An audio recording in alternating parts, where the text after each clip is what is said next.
anong mensahe ang kailangan marinig ng mga Scorpio sa period na to. Pwedeng nangyayari na itong magiging reading o mangyayari pa lang. Kung hindi man para sa inyo itong magiging reading, di baka para sa someone na malapit sa inyo o kakilala nyo mismo, baka may lumabas na gender mamaya. Gawin nyo na lang energy, masculine at feminine energy. Pwede rin naman na huwag nyo nang pansinin ang gender. Hindi ko masasabi kung anong magiging reading, kung positive ba o negative. Depende sa kung anong mapipick up ang energy. Walang masama kung papanorin ng sun, moon at rising sign, kasi bakalin man sa mga yan ay mag-resonate na sa sitwasyon nyo. Baka gusto nyo mag-join sa membership ko para sa mga exclusive perk na di ko usual ginagawa, like live stream. So sa live stream pwede kayong magtanong. Anyways, simula na tayo. Wala tayong, may bida pala. Sasabihin sana walang bida, ito pala.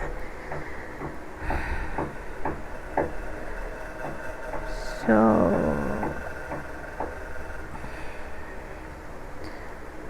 i-describe ko yung possible bida. Kunin nyo lang yung clue na sa tingin nyo ay fit sa sitwasyon nyo o sa kakilala nyo. Okay? Kasi kung dito para sa inyo yung description, di ba para sa kakilala nyo. So, tignan nyo base sa description kung kayo ba to or kakilala nyo. So, yung bida natin babae. Pwede rin namang lalaki kung pwede rin lalaki kung introvert. Okay?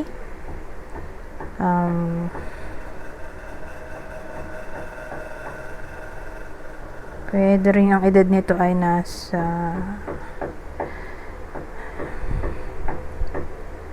18 to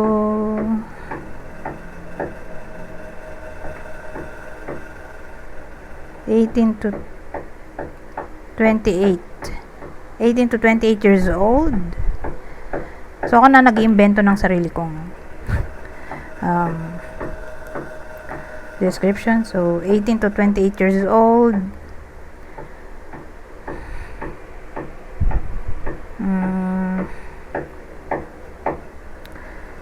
Single.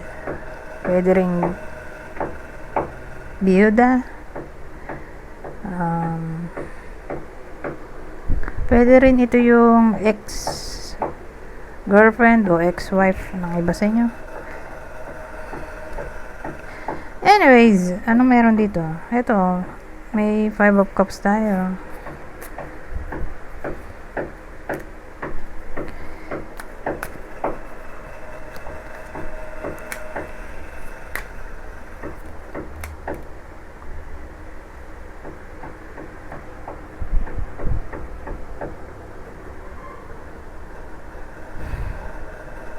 Two of Wands, 9 of Pentacles, Emperor. So, ang dating nasa process siya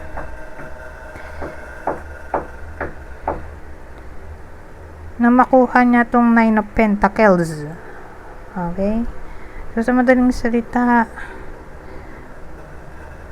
nagpaplano siya dito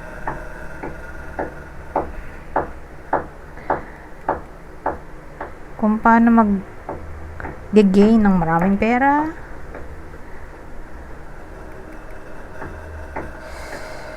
Siguro isa na dyan yung ma-promote or makahanap ng ibang trabaho na malaki-laki ang sahod.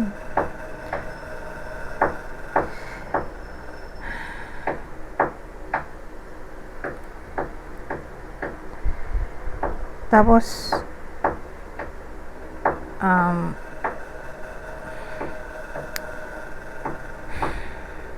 dating para makuha niya tong malaking sahod, kailangan niya ng mataas na posisyon. Kaya lang, remember, 5 of Cups to sad.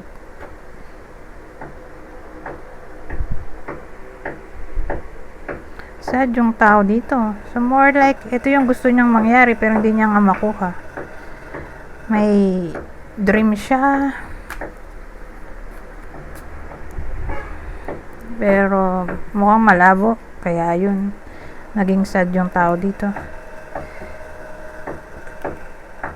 Malabo pa ma-attain sa ngayon.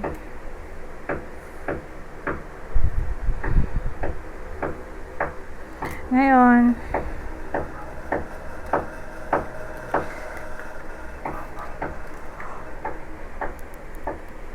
nandito yung the devil. So, whether nangyari na to o mangyayari pa lang, basta ganun yung energy. Dito na tayo sa the devil. Anong mayroon dito?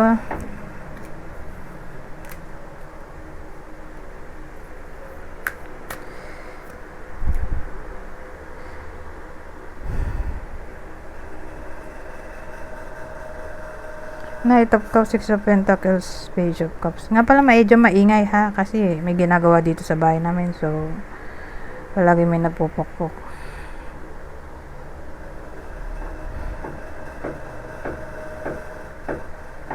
So, sa case na to,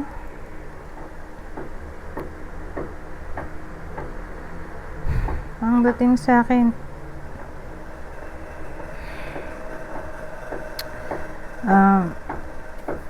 the devil, diba?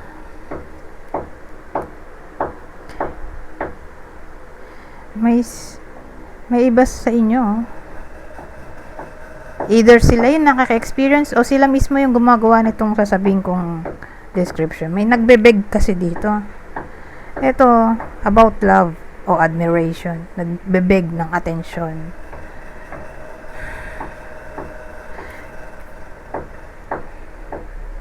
Kaya lang kasi the devil to eh. So, more like toxic yung energy. So, kung ito ay X, ayun.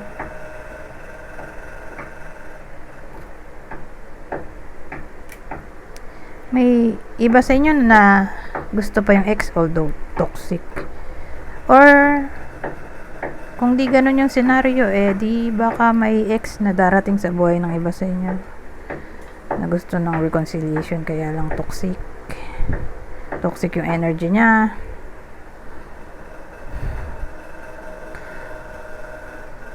Ang dating kasi, although aware yung iba sa inyo na toxic yung tao, pero kasi nandito yung itong dalawa na parang type din ng iba sa inyo itong tao, kaya lang nga toxic.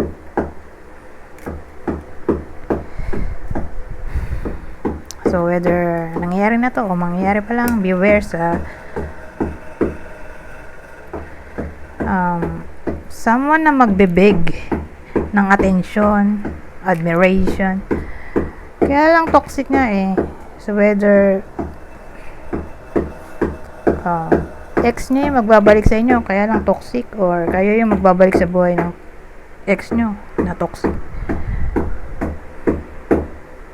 Or may magkakagusto sa iba sa inyo, kaya lang toxic. So, paano pag toxic? Baka masama ugali or may sabit na. May third party. Ngayon, Page of Swords.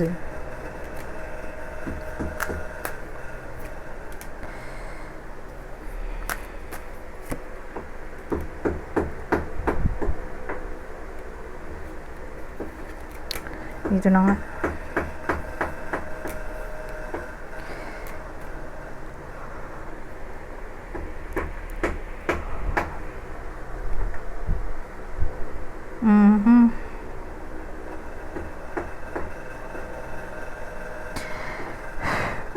Sharp thinking. So, yung Page of Swords natin, kinlarify ng Knight of Wands, Nine of Cups, at Four of Wands, na para bang makikurious about passion. Pero tingnan nga natin ano ba tong Knight of Wands natin. Ano ba yung isa kong deck?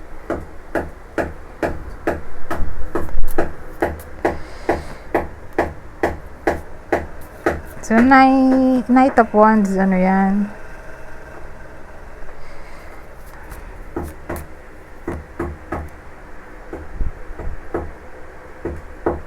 Dalil yung dulo.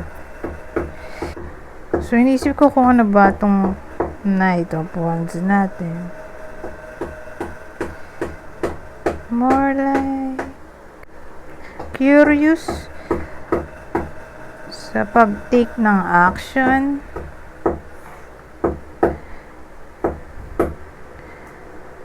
So, saan yung action na yon?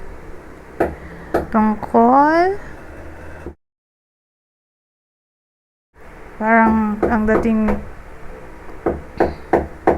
may gustong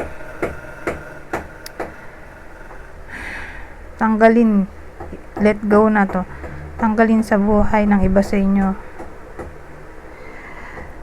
anything o anyone na maaaring nagkukos ng matinding depression, stress dito sa rodent.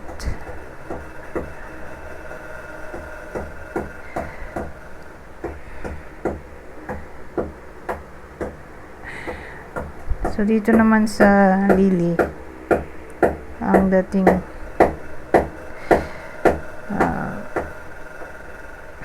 gusto ng iba sa inyo ng peace of mind. So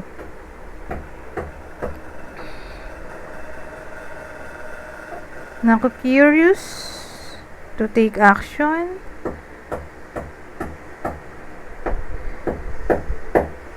Sa pag-remove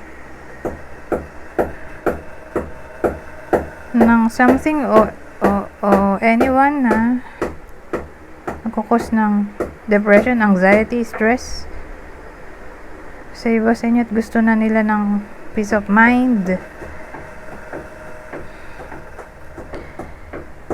At mangyayari yon. Yung curiosity magmamanifest.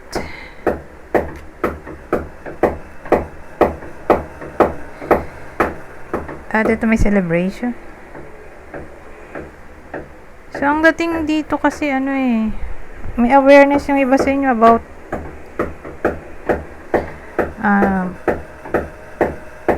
toxic people, toxic situation na alam nila sa sarili nila na hindi nagdudulot na maganda sa buhay nila. Pero at the same time, parang nahirapan silang gawin. So hanggang curiosity lang at first. Pero ang dating kasi mukhang gano'n na talaga mangyayari.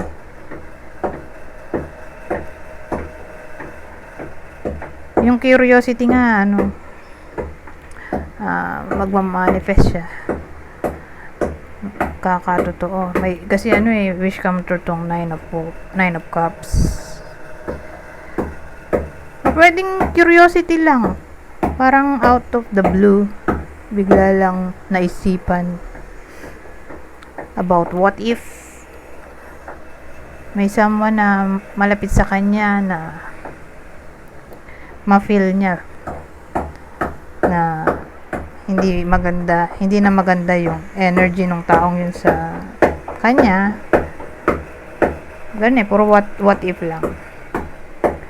Kumbaga, handa bang loob niya o kakayanin niya ba na i-let go yung taong to na malapit sa iba sa inyo in the future. So, ganun na nga mangyayari dito. Malalaman ng iba sa inyo kung sino yung mga toxic na tao na hindi nila akalain na yun pala yung nagkukos ng stress o magkukos pala ng stress sa buhay nila. So, dahil finally kakaroon na sila ng awareness, so ile-let go nila. Ganun dating. Pero, pwede rin existing na to. At, nahirapan pa lang sila magdesisyon. So, kung ganun nang nangyayari, ang dating finally, let go na nila itong toxic people, situation, gano'n. So, whether nangyayari na to o mangyayari pa lang gano'n ang dating. Ngayon,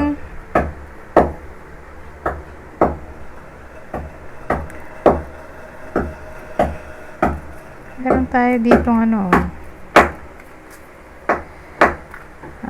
Ace of Cups.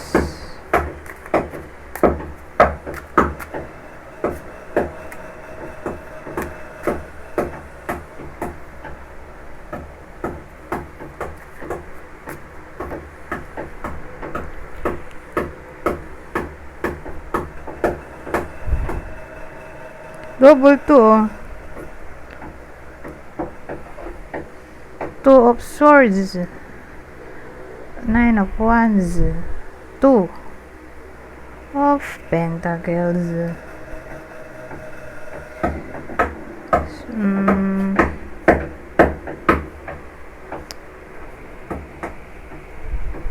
So, case-to-case basis kasi to. Sabihin nating matagal nang single yung iba sa inyo. So ang dating sa period na to, may darating sa buhay nila na mala soulmate. O partner in crime.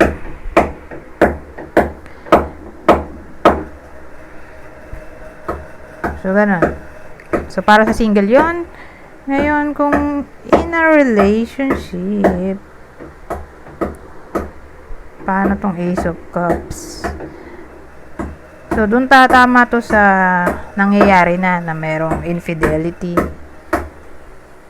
So, kung ganun nga, na nangyayari na to, para sa iba sa inyo, hindi pa rin nila sinusukuan yung partner nila, don't worry. Hopefully, mawala na yung third party. Okay, dahil nandito nga yung Ace of Cups.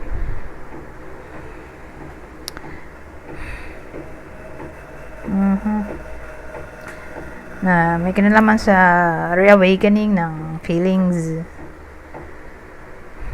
O new feelings. O new beginning ng love, new relationship, new romance.